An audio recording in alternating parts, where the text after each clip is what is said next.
Que tu sois en quête de sens ou que tu te sentes en décalage, que tu sois parent, en couple, solo ou pas, ici tu trouveras un espace pour libérer tes émotions et t'aligner avec tes aspirations les plus profondes.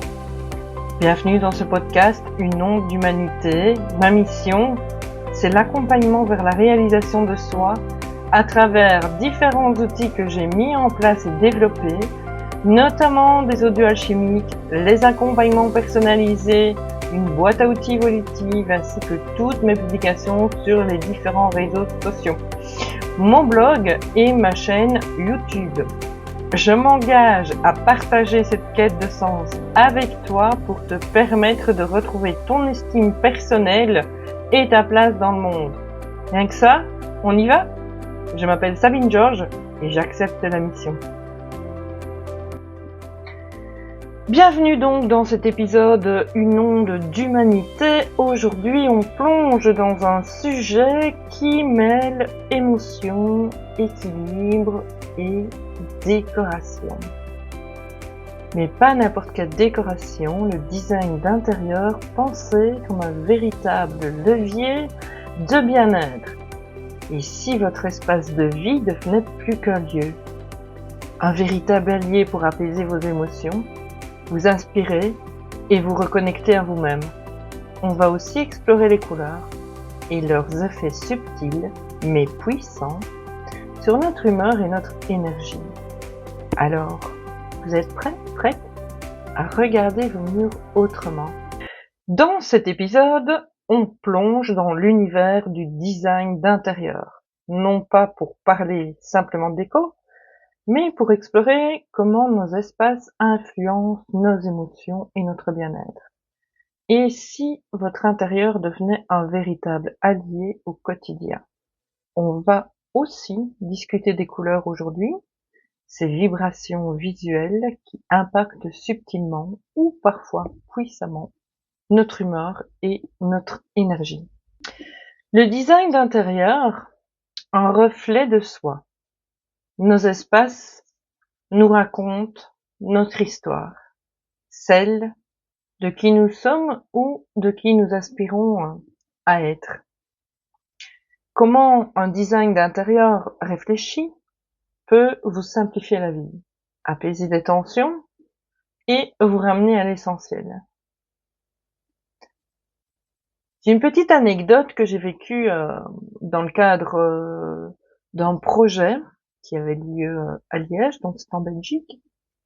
Cette cliente avait vécu très longtemps en Afrique et là-bas ils avaient pour habitude de se rassembler, de se retrouver autour d'un élément central dans la cuisine et voilà, n'importe qui, n'importe quand pouvait se retrouver et échanger donc autour de cet espace. Ça, c'était un brief hyper important pour ma cliente. Donc, elle a cherché très longtemps un objet dans le commerce déjà fabriqué pour pouvoir l'implanter dans son nouvel appartement, qui est un appartement de luxe sur les quais en bord de Meuse. Et elle n'a pas trouvé, donc elle a fait appel à mes services et dans son brief, donc c'était ça. Vraiment créer un espace, un élément aussi autour duquel elle pouvait rassembler famille, amis et ce genre, voilà, pour des moments un peu conviviaux et sympathiques. Et donc nous sommes partis sur un comptoir bar. Je vous montrerai une petite photo, j'espère ici si techniquement j'y arrive. Et donc voilà, c'était quelque chose de précieux pour elle, c'était quelque chose d'hyper important.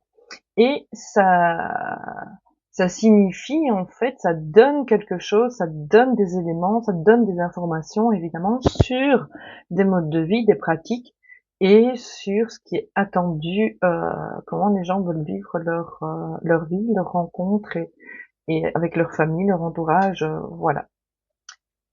Et puis, il y a aussi un autre élément clé que l'on oublie souvent dans nos espaces, les couleurs. Elles ne sont pas là juste pour faire joli, elles agissent directement sur nos émotions, sur notre état d'être. Les couleurs et leurs effets sur les émotions, j'en parle dans chacune des formations que je donne sur la couleur. D'ailleurs, il y a un chapitre qui s'appelle Couleurs et émotions, qui s'appelait. Il a un nouveau nom aujourd'hui dans la nouvelle formation. Je vous laisserai le découvrir. Donc, le pouvoir des couleurs. Pourquoi le rouge stimule? Pourquoi le bleu calme? Pourquoi le vert équilibre? Je commence souvent la leçon en disant, est-ce qu'on ne dit pas, on n'a pas des expressions pour dire je suis rouge de colère, je suis bleu de toi,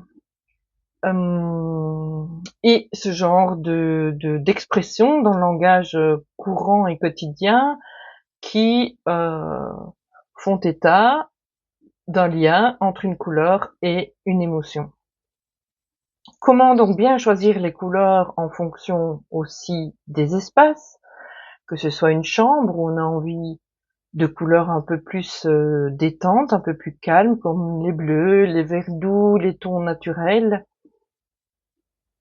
Pour un bureau, on aura besoin de concentration, on aura besoin d'inspiration, et donc on ira plutôt sur des tons terre aussi, terre clair, donc jaune léger, bleu clair. Pour le salon, on a besoin de convivialité et chaleur, on choisira plutôt des tons comme le terracotta, l'orange doux. Le terracotta, c'est ma couleur à moi, toute seule d'ailleurs, voilà. C'est ma couleur qui me fait un bien fou, d'ailleurs je vais en remettre un petit peu ici à la maison très très prochainement. Ce que nos préférences disent de nous, ben voilà, justement, moi je suis très en lien avec cette couleur terracotta. Je l'explique dans le blog que j'ai écrit cette semaine, où j'ai habité à un moment donné dans un appartement, un grand appartement, et j'avais quand même un grand hall d'entrée assez carré, donc pas vraiment le couloir, hein, donc c'était un carré qui distribuait les trois chambres, qui distribuait le salon, un petit vestiaire et la cuisine. Et dans cet espace qui ne bénéficiait d'aucune lumière directe, en tout cas, hein, sauf si on laissait une porte ouverte ou à travers les portes vitrées des espaces de vie, mais qui étaient exposés au nord. Donc je vous laisse deviner la lumière naturelle qui arrivait là-bas. Et moi j'ai besoin voilà, de beaucoup de lumière, mais comme beaucoup de monde, il n'y a pas que moi, hein, mais voilà, bon, pour moi c'est vraiment un besoin indispensable d'avoir de la lumière. Je peux pas vivre dans des pièces sombres. Et donc j'ai choisi de repeindre ce hall d'entrée, mais complètement, sauf le plafond, en terracotta, et j'avais choisi une peinture légèrement satinée pour capter la moindre particule de lumière qui viendrait se promener dans cet espace. Donc voilà. Et franchement, à chaque fois que je poussais la porte, c'était voilà une sorte de bien-être qui m'envahissait. Donc là, j'avais fait vraiment un très très bon choix de couleurs. Alors, comment est-ce qu'on peut créer un espace bien-être? Concernant une petite astuce que j'ai envie de vous partager, une petite astuce pratique dès aujourd'hui, prenez un moment pour observer votre espace et posez-vous une question. Comment je me sens dans cet espace, dans cette pièce? Est-ce que les couleurs que j'ai choisies me conviennent? Est-ce qu'elles me font du bien? Est-ce que je me sens bien? Ou est-ce que je sens plutôt un peu de gêne, un peu d'inconfort, un peu ou est-ce que ça peut arriver aussi, hein, on est complètement insensible à ce genre de choses. Je ne parle pas évidemment à ces personnes-là, moi je m'adresse aussi aux personnes qui ont des profils où le ressenti est important. Et donc, la question à se poser, c'est est-ce que les couleurs que j'ai choisies pour cet espace dans lequel ici je suis en train de me poser la question, me soutiennent, me fatiguent, enfin voilà, essayez un petit peu d'investiguer cet espace-là. Alors, créer un espace pour le bien-être, il y a 3 éléments à travailler pour pouvoir obtenir un espace qui soit harmonieux et qui réponde à vos attentes et dans lequel vous vous sentirez bien. Il s'agit en premier de la lumière, qu'elle soit naturelle ou artificielle. La lumière, la luminosité, elle influence tout. Que ce soit une matière, que ce soit une couleur, que ce soit un matériau, peu importe, la couleur va avoir un impact direct sur l'effet, le rendu que va faire naître la lumière. Voilà. Alors le deuxième point que j'avais envie de vous partager ici pour travailler des espaces afin qu'ils soient harmonieux, c'est une question d'agencement, pardon, de fluidité, de simplicité, d'éviter des surcharges. L'agencement, il est hyper important.